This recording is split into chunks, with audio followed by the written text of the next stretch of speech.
આપણે જે રૂપાલાજીની સુરત છે એ સુરત બદલવાની છે. આપણે બીજી કોઈ માંગણી જ નથી. આપણે કોઈના પણ વિરોધી નથી. આપણે ન પાર્ટીના, ન જાતિના, ન જ્ઞાતિના કે ન કોઈના. આપણે ફક્ત વિરોધ છે જેને આપણી અસ્મિતા, જેને આપણી ગરિમા નું જે ખરેખર જે જગ્યા લાંછન લગાડાવ્યા, જે શબ્દો કીધા છે, ત્યાં આપણું જે સ્વાભિમાન ગવાણું છે ત્યાં વાંધો છે. અને ઘણા મીડિયા મિત્રો પણ એ વારે ઘણે પૂછે કે ભાઈ 3 વખત તો માફી માંગી લીધી પરસોત્તમભાઈએ, CR પાટીલ સાહેબે માફી માંગી લીધી, હવે તો મોટું મન રાખી અને તમારે માફ કરી દેવા જોઈએ કારણ કે ક્ષત્રિયનો ધર્મ છે, ક્ષમા વીરસ્ય ભૂષણમ. આ બધી વાત મીડિયા મિત્રો સતત પૂછતા આવે છે. તો એમને પણ કહેવાનું કે માફી એ ભૂલની હોય, જાણતા અજાણતા કહેવાય ગયેલા શબ્દોની હોય, પણ જેને સ્વાભિમાનને ઠેસ પહોંચાડી એની માફી ક્યારેય ન હોય. અને આ જ્યારે સ્વાભિમાનની વાત આવી છે, જ્યારે સ્વમાનની વાત આવી છે, ત્યારે ચોક્કસપણે કહીએ છીએ અમારી લડાઈ એ ફક્ત ને ફક્ત આ સ્વાભિમાન માટે છે, અમારા સ્વમાન માટે છે, જેને અમારા અસ્તિત્વ ઉપર, જેને અમારા રોટી બેટીના વ્યવહાર ઉપર જેને ઘા કર્યો છે, એને આગળના દિવસોમાં ઈંટનો જવાબ પથ્થરથી આપવા માટેની આ લડાઈ છે. આ લડાઈ અહીંયા ઉપસ્થિત ઘણા બધા એવા આગેવાનો, ગીતાબા, અસ્મિતાબા અને તેની સાથે સાથે જે કહી શકાય કે પદ્મિનીબા હોય, આપણા તૃપ્તિબા જે અત્યારે લડી રહ્યા છે, એ તમામ વીરાંગનાઓ, એ તમામ ક્ષત્રાણીઓ જે છે, જે અત્યારે આપણે જે સત્તા પક્ષ છે એના આંખમાં આંખ નાખીને વાતો કરી રહ્યા છે, એના જડબા તોડ જવાબ આપી રહ્યા છે. અને આ ક્ષત્રિયાણીઓને વંદન કરવાની જરૂર છે. આ ક્ષત્રિયાણીઓ જે અત્યારે અમે જે જોઈ રહ્યા છીએ, જે ખરેખર જેલ ભરો આંદોલન કરવું પડે ને તો એના માટે જેલમાં જવા પણ તૈયાર છે. એના માટે ખરેખર તાલીઓ થઈ જાય. આ ક્ષત્રિયાણીઓને જોહર કરવાની જરૂર નથી. આ ક્ષત્રિયાણીઓને જોહર કરવાની જરૂર નથી. આપણે ફક્ત ક્ષત્રિય થવાની જરૂર છે, બાકી કોઈ જરૂર નથી. ખાલી ક્ષત્રિય થઈ જાઓ, નિડર થઈ જાઓ અને આંખમાં આંખ નાખીને વાત કરો, બીજું કોઈ જરૂર નથી. આપણે કોઈ પાસે કઈ ખોટું જૂટવી પણ નથી લેવું. એટલે માય ડિયર રૂપાલા સાહેબ, क्या सोचा था कुछ नहीं करेंगे, क्या सोचा था कुछ नहीं करेंगे. अरे गलत, जब तक तोड़ेंगे नहीं तब तक छोड़ेंगे नहीं. અને તમારો કમાન્ડ તોડીશું, તમારો અહંકાર તોડીશું, બાકી બીજું કશું જ નહીં. અમારે બીજું કઈ ખપતું નથી. અમારે સમાજ અંધો સ્વાભિમાનના ભોગે જોઈએ જ નહીં. અમે આ સ્વાભિમાની માણસો છીએ. અમે કોઈ જગ્યાએ એવું નથી કહેતા કે તમે આ રૂપાલાજીની ટિકિટ રદ કરી અને કોઈ ક્ષત્રિય આગેવાનને આપો. ના, તમે ભલે પાટીદારને આપો, અમને મંજૂર, અમે પણ એને જીતવીશું. પણ જે વ્યક્તિ અમારા સ્વાભિમાનને ઠેસ પહોંચાડી છે એ વ્યક્તિ તો નહીં, નહીં અને નહીં જ.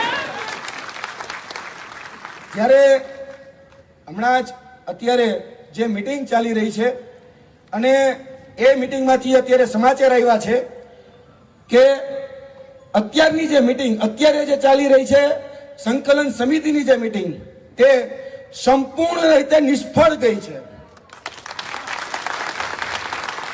અને આ મીટિંગમાં જે આપણા કહી શકાય કે અહીંયાના કરણી સેનાના અધ્યક્ષ પણ ઉપસ્થિત હતા, તેની સાથે સાથે ભાવનગર ગોહિલવાડ સમાજના પ્રમુખ પણ ઉપસ્થિત હતા અને અન્ય સમાજ આપણા જે અલગ અલગ સંગઠનો છે, સમિતિઓ છે, સેનાઓ છે, એના આગેવાનો પણ ઉપસ્થિત હતા.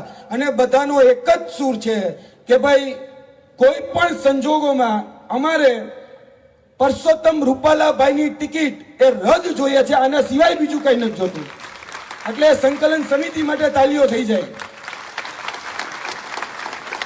નહીતર ઘણી વખત એવા પછી વાદ વિવાદો થાય કે ભાઈ કોઈ વેચાઈ ગયા, કોઈ ઓલું કરી નાખ્યું. ના, એવું કશું જ કઈ થયું નથી. બધી જ જગ્યાએ ઘીના ઠામમાં ઘી પડી જ રહેશે. આપણે કોઈને પણ, હું શબ્દ બહુ પ્રમાણિકતાથી અને ઈમાનદારીપૂર્વક વાપરું છું, કોઈને પણ આપણો ભાઈ હોય તો પણ, આપણો ભાઈ ન હોય તો પણ તમારે કોઈ પણ જયચંદ શબ્દ નથી વાપરવાનો. કોઈને પણ જેને પણ હોય એને યાદ રાખવાનું છે કે જે જગ્યાએ મિટિંગો થતી હોય અને જે લોકો મિટિંગ કરતા હોય એના માટે પણ ધર્મ સંકટ હોય છે.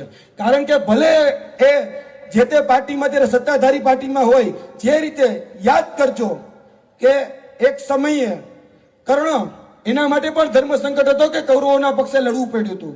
એક રીતે ગુરુ દ્રોણાચાર્ય એને પણ ધર્મ સંકટ હતો કે કૌરવોના પક્ષે લડવું પડ્યું હતું. ગુરુ ક્રીપ હોય કે કોઈ પણ હોય એને ધર્મ સંકટ હતો. તો એ જ રીતે આપણા ભાઈઓ માટે પણ અત્યારે ધર્મ સંકટની જ અત્યારે સમય છે. તો મહેરબાની કરી એક વિનંતીના ભાગરૂપે કહું છું કે કોઈએ પણ આપણે એવો નિમ્ન કક્ષાનો શબ્દ પણ આપણા મોઢામાંથી ન નીકળવો જોઈએ, કારણ કે એ ક્યારે આપણા સંસ્કારોને છાજે નહીં. અને જે અત્યારે મીટિંગ થઈ છે એ મીટિંગમાં બીજી મીટિંગ નહીં થાય. હવે આદરણીય ભૂપેન્દ્રસિંહ ચુડાસમા સાહેબે કહી દીધું છે કે અમે જે આ નિર્ણય છે એ નિર્ણય પાર્ટી એટલે જે છે એ પાર્ટી સમક્ષ મૂકી દેશું અને ત્યાંથી નિર્ણય લેવાઈ જશે. એટલે હવે સંપૂર્ણ ભરોસો રાખજો કે પરસોત્તમભાઈની ટિકિટ રદ અને રદ, બીજું કશું જ નહીં થાય. આપણે તો એ જ વ્યક્તિ છીએ.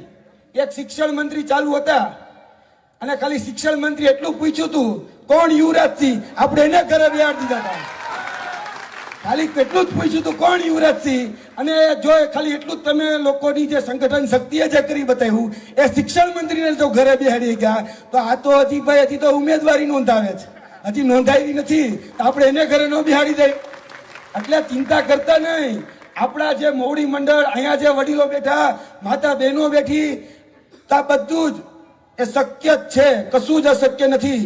અને આ લોકશાહી એટલે લોકશાહીના ઢબે અત્યારે આપણે બધા ચાલી રહ્યા છીએ. લોકશાહીના ઢબે જ ચાલવાનું છે. જો જરૂર પડી તો યાદ રાખજો, ક્ષત્રાણીઓ જે શબ્દ વાપરો છે જોહર, એ જોહર સુધી આપણે પહોંચવા નથી દેવાના. અહીંયા જે ભાઈઓ ઉપસ્થિત છે એને કેસરિયા કરવાના છે. બાકી દરબારના દીકરાને શીખવાડવું ન પડે કેમ ચૂંટણી થાય, કેમ લડાય, કેમ નેતાગીરી થાય, એના લોહીમાં હોય. અહીંયા જયારે જન્મીને ઉભા થાય ત્યારે જ ખબર પડી જાય કે લીડર કોને કહેવાય. જે લીડર હોય એ જ ક્ષત્રિય હોય. એટલે કોઈને શીખવાડવું ન પડે. આપણે તો એમાંથી આવી કે આપણે પૂર્વજોએ ઘોબા પાડી દીધા જ અને ઘોબા ઉપાડી લીધા જ. આપણે એ વંશજોમાંથી આવીએ જ. આપણે જયારે આપણું પાસે રાજ હતા, 562 દેશી રજવાડાઓ હતા, ત્યારે એક હાકલ પડી. અને છેલ્લી જ વાત કરી, મારી વાણીને વિરમું છું કે અત્યારે જે સત્તાધારી પક્ષના જે નેતાઓ છે એ હાથ જોડી અને વિનંતી કરી રહ્યા છે કે બાપુ તમે હઠ છોડી દો. એટલે CR પાટીલજી હોય કે અન્ય પરસોત્તમભાઈ હોય તો એને પણ આપણી પાસે 3 વખત માફી માંગી છે કે બે હાથ જોડીને કહે છે કે તમે આજ વખતે જવા દો. તો અમે એમને કહેવા માંગીએ છીએ કે તમે એક ટિકિટ જતી નથી કરી શકતા તો વિચારો અમારા રજવાડો 562 દેશી રજવાડા કેમ આપ્યા. તમને ટિકિટ જતી કરતા વાંધો પડે છે તો અમારા રજવાડાઓએ આ ભાવનગરના કૃષ્ણકુમારસિંહજીની વાત અહીંયાથી નીકળી તો એ ભાવનગરના કૃષ્ણકુમારસિંહજી પાસે તો 1800 પાદર હતા, 1800 ગામ હતા. તો એને એક ઝટકે કઈ રીતે આપી દીધા હશે? તમે એક ટિકિટ જતી નથી કરી શકતા ને. એટલે આદરણીય CR પાટીલ સાહેબ, તમને પણ વિનંતી કરીએ છીએ કે ભાઈ આજ વખતે માફ કરો અને આ ક્ષત્રિયોની જે માંગણી છે એ માંગણીમાં તમે પણ સૂર પુરાવો. અને આશા અપેક્ષા રાખીએ, જે રીતે બેનબાએ જે રીતે વાત કરી, માતાએ વાત કરી કે ભાઈ આપણે લોકશાહીના ઢબે પોસ્ટકાર્ડ લખવાની વાત, તો આપણે પોસ્ટકાર્ડ લખવાની જરૂર નહીં પડે. 5 તારીખ પહેલા નિર્ણય આવી જશે, ચિંતા ન કરતા. બાકી જો ચૂંટણી લડવાની થાય તો તમતારે રાણો નીતે ચૂંટણી લડશે રાજકોટમાંથી. અને કેમ દેખાડી દેવાય અમે જોશું. કારણ કે આ ચૂંટણી એ સ્વાભિમાનની ચૂંટણી છે. આ ચૂંટણી એ અમારા અસ્તિત્વ ટકાવવા માટેની ચૂંટણી છે. આ ચૂંટણી એ કોઈ પણ સંજોગે અમારી જે અસ્મિતા ઉપર જેને લાંછન લગાડ્યું છે એના માટેની ચૂંટણી છે. તો અમે કઈ ખીચડ ખાયા નથી ભાઈ, અમે કઈ ખદડાય નથી. અમે ખીચડ ખાયા નથી, ખદડાય નથી. પછી કેમ ચૂંટણી લડો છો, કેમ અમારા ગામમાં પ્રચાર કરવા આવો છો, એ અમે જોશું. જૂતાના હાર તૈયાર જ છે. વધારે વાત ના કરતા મારી વાણીને વિરમું છું. મને બોલવા માટે અહીંયા મોકો આપ્યો તે માટે તમામ જે કચ્છની જે સંગઠનની ટીમ છે એનો તહે દિલથી આભાર વ્યક્ત કરું છું. હું પણ મારાથી થઈ શકે એટલી આહુતિ દેવા માટે આ યજ્ઞ જે ચાલી રહ્યો છે એમાં મારી ડેઝિગ્નેશન બધા જાણો છો, હું વિદ્યાર્થી નેતા છું, છતાં પણ આ ક્ષત્રિય સમાજનો દીકરો છું. અને જ્યારે મારા ક્ષત્રિય સમાજ ઉપર જો કોઈ આન બાનનો શાનનો સવાલ આવતો હોય તો એ જ વતન, એ જ વીરતા માટે અને એ જ વટ માટે મને મારું સર્વસ્વ કુરબાન કરતા પણ આવડે છે. એટલે આગળ